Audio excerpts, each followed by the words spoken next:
I'm Stirling for Friends of Science Society. Hey, remember all those guys who said you could just turn down your heat and put on a sweater and everything would be fine? Well, this thermostat is set at about 72 degrees Fahrenheit, which is about 22 degrees Celsius. And I just got an email from my insurance company telling me that in winter I should not turn the heat down below 18 degrees Celsius in the house, because if I did that and the pipes burst, then it might be my fault.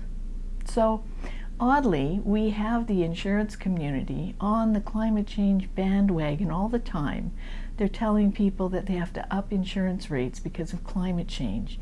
And yet, when it comes to us little people turning down the heat to save a few pennies and save the planet, for those of you who feel that way, then we may be responsible for actually having the pipes burst in our house. And then the insurance company, which is very busy with climate change, won't be busy with you.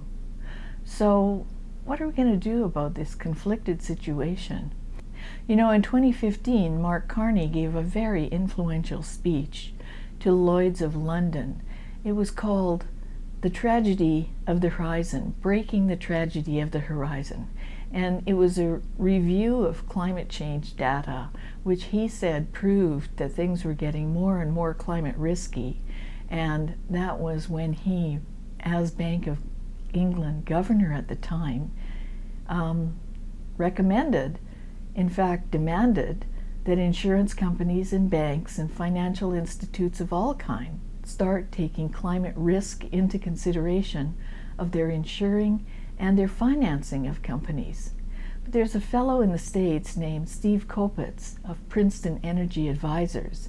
He reviewed that speech and he found that all the data in it, which was publicly available on US government websites, was a failure of analysis. In other words, what Mark Carney was telling people wasn't true.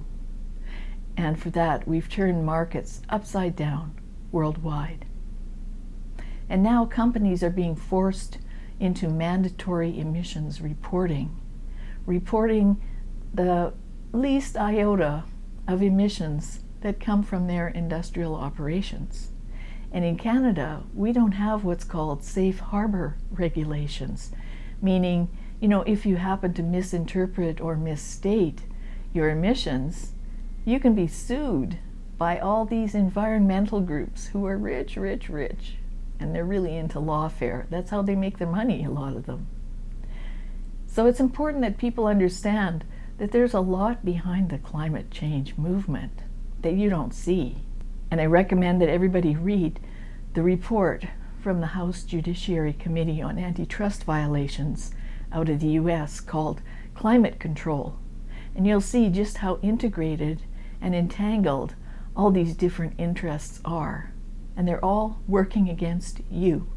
And in fact, the House Judiciary Committee says that they've declared war on the American way of life. So have a look at that report and have a look at the number of reports we have on our website showing that there's a huge divide now between Canada and the US in terms of climate policy. And it's going to hit every one of us hard, one way or the other. For Friends of Science Society, I'm Stirling.